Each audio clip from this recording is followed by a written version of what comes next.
listen, let's talk about two groups of four. Starting with the college football playoff Final Four. What is your opinion on that subject matter, Robert? Yeah, I mean, the committee got it wrong, and really their decision is final. It's over, done with. Not so much bothered by that anymore, although I thought it was a travesty for college football. I've been more so bothered by some of the coverage trying to excuse the decision by people in our industry. What do you got? And what has bothered me is the focus on the money. You know, we've had people talk about how it's all about the money and they're picking the best matchups to make the most money. And that's not their job. Their job is to pick the four best teams. And the four best teams is not based off the eye test or what conference you play in. The four best teams is based off of something that's extremely subjective that includes conference championships, how many games you win, how many games you lose, comparative teams that you've played. And there's one thing that's not like the rest. And it's the fact that Florida State did not lose a game this year, regardless of who their quarterback was.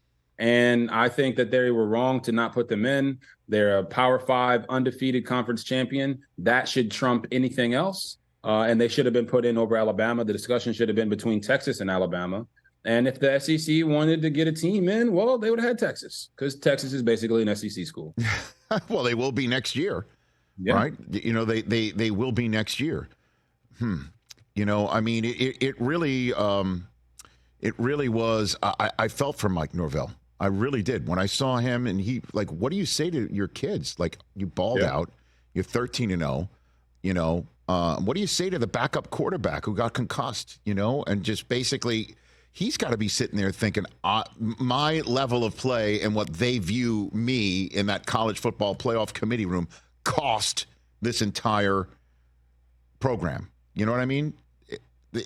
That's not fair for him to think that, but I wouldn't blame him for sitting there and thinking it. It's awful. It's really awful. Yeah, it's awful, but it's not fair to Tate Rodemaker or to Jordan Travis, because I saw Travis's tweet that he put out basically saying that he was sorry, and no, he doesn't have anything to be sorry for, and neither does Tate. He didn't have anything to feel sorry for. And I've seen a lot of people use that in their rationale to be like, oh man, I'm heartbroken, man, gutted for Florida State. But like, no, there is no gutted but. The bottom line is we preach the team. We preach that it's about the team. And then when it comes down to it, the College Football Selection Committee decided that it wasn't about the team, that it was about one guy. And the fact that they won their conference championship with their third string quarterback, beating a Louisville team, and only held them to 6 points when they averaged over 30 points a game, I think that's a pretty damn good team, if you ask me. But at the end of the day, the selection committee made the decision that they did.